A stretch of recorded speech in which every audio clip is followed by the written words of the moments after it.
Buenas tardes, hoy daré una breve presentación acerca del trabajo final que nos toca dirigir a cada uno de los compañeros. Eh, es analizar la economía mexicana desde 1970 hasta el 2010, a inicios de este periodo. Me gustaría comenzar planteando dos paréntesis, una de 1970 a 1982 y otra desde 1982 hasta inicios del 2018 prácticamente. Eh,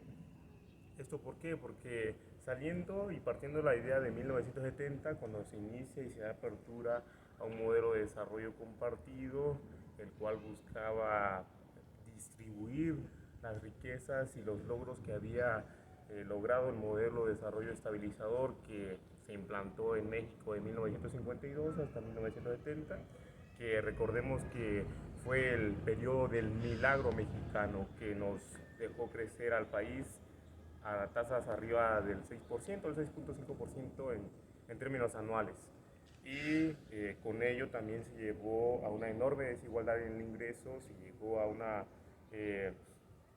se llevó a marginar ciertas zonas del país, al sector obrero, se marginó la inversión en el campo, en infraestructura, ciertas obras que también eran de beneficio para el país no se lograron generar. Y entonces llega Luis Echeverría en 1970 tratando de implantar un modelo de desarrollo compartido, de distribución, no tanto de generación de riqueza, sino más que nada, como él decía, de distribución de los logros que había logrado el, el anterior modelo. Teniendo en cuenta esta parte, entonces el gobierno ya no parecía estar empeñado en hacer crecer la economía, sino en distribuir esos logros. Y eso es una de las claves que depararía a México en una terrible crisis al final de ese periodo. Era un gobierno, podemos llamarle populista, que trataba de establecer en el país solamente una distribución. Entonces, pues los capitales mexicanos, las empresas se empezaron a aliar en el Consejo Coordinador Empresarial, que estaban prácticamente en contra del gobierno y de las políticas que había implantado Luis Echeverría. Se empezaron a controlar grandes proyectos que sin ningún retorno de inversión, y algunos pues lamentablemente no se terminaron de construir. Después de esa parte, entonces también se fortalece el sindicato, los sindicatos independientes, y esto para restarle poder al sindicato del CTM, que era el más grande y controlara al mayor sector obrero del país. Una vez finalizado ese periodo en el cual el peso se estaba devaluando en un 100%, llega un estadista sensato, su amigo, colega López Portillo, que no tuvo ningún contrincante en las elecciones de 1976. Llegaba en un clima de austeridad, en un clima en el que las finanzas públicas del país estaban prácticamente deplorables. Y pues seguía con la idea y con las intenciones que el Fondo Monetario Internacional exigía para el país, que era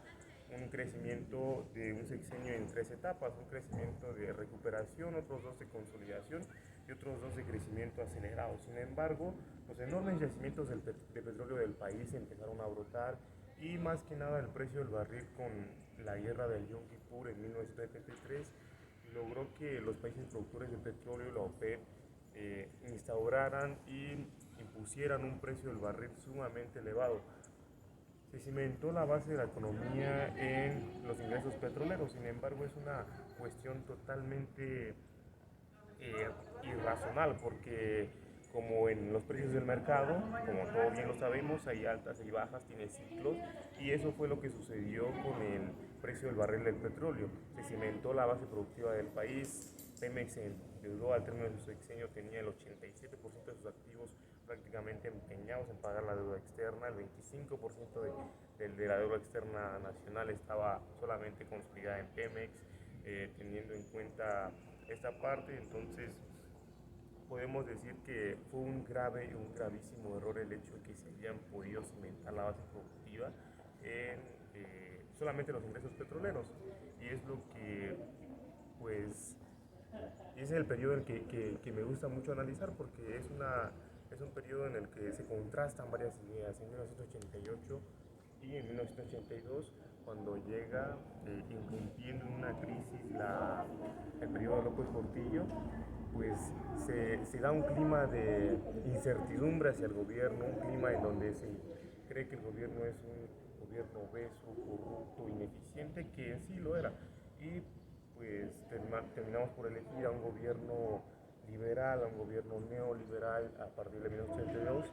y pues empiezan a hacer las privatizaciones del país, la privatización de empresas públicas, la aerolínea, la siderurgia, la minería, los ferrocarriles, un montón de empresas públicas que ciertamente en algunas pues no eran tan productivas, sin embargo en algunas eran estratégicas para el desarrollo económico del país. Miguel de la Madrid llega en un periodo también de incertidumbre. Lamentablemente, durante ese periodo hemos vivido crisis tras crisis tras crisis y elegido su compañero y su alumno de la facultad, que era Salinas de Gortari, llega al poder también privatizando más de 2.000 empresas públicas que también eran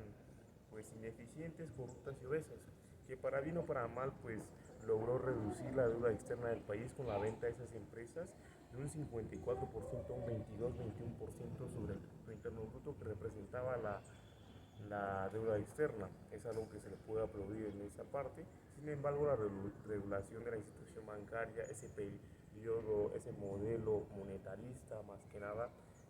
llevó al país en una crisis también en el 94 que todos le llamamos un error. Sin embargo, no es un error porque era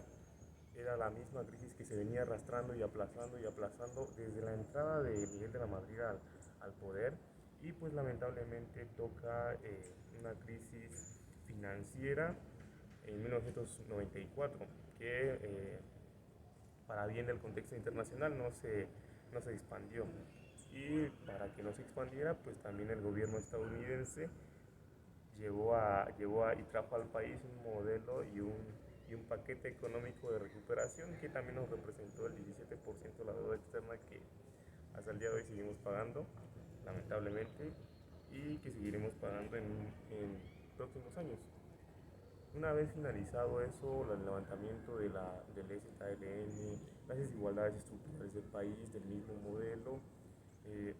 Ernesto Cedillo llega en un clima totalmente destruido, deplorable. Su periodo no marca historia en el país porque no crece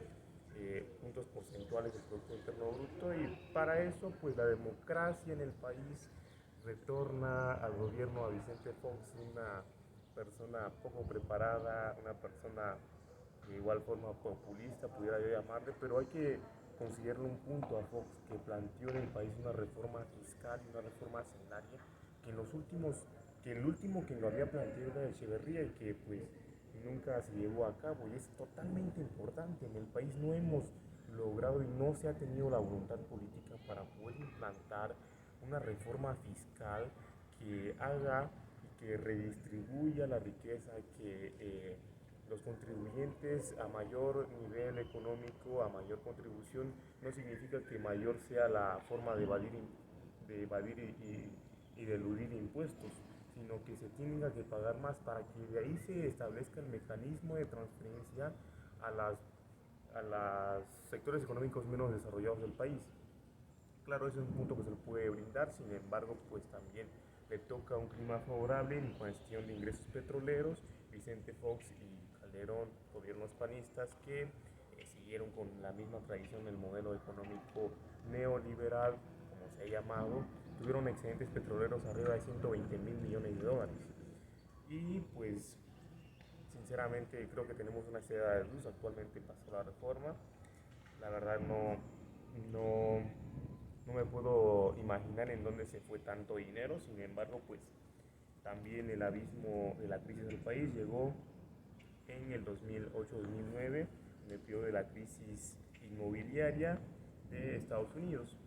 Y pues eso hizo desplomar a la Bolsa Mexicana de Valores, que también tuvo un buen tiempo para poderse recuperar. Una vez finalizado ese periodo, entonces llega Enrique Peña Nieto con sus famosas reformas estructurales, también con una reforma hacendaria a la vista que no se logra implantar en el país. Ciertas reformas sí se pudieron generar y que cimentaban la base para aperturar de una vez por todas de México a la globalización, que es lo que había pretendido el Telecán en principio. Sin embargo, pues solamente logró vender mano de obra barata a Estados Unidos y Canadá, que no hemos visto grandes contribuciones de ese tratado. Son los tratados menos libres que tiene México en términos internacionales. Y pues llega en ese clima desfavorecedor también Enrique Peña Nieto, se crecen a tasas del 2, del 3% en términos anuales, algo relativamente bajo teniendo en cuenta la expansión demográfica, y al término de su periodo no hay una escena de corrupciones como en toda la historia mexicana. Y pues para 2018 llega Andrés Manuel López Obrador, que con un clima prometedor, un clima político favorable, pretendía cambiar el modelo neoliberal que sinceramente no veo tantos cambios, pero bueno, eh,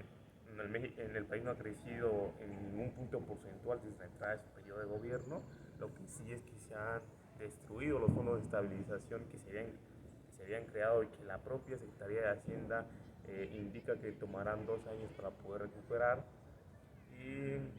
en conclusión, las expectativas de este modelo neoliberal que se sigue implantando,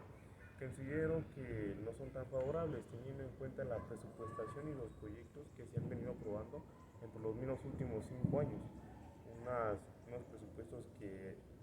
atraen más deuda. No veo un clima favorecedor para el país, por lo menos en las finanzas públicas y en el contexto internacional, lamentablemente, y lo digo de esa manera porque sí vivimos en un periodo internacional, en un contexto internacional favorecedor, en el nearshoring, en la reinstalación es decir, en la reinstalación de las empresas de Asia, América, en un clima de tensiones internacionales en las que cualquier país requeriría ser aliado de México, y pues lamentablemente este clima favorable se está tirando por la borda.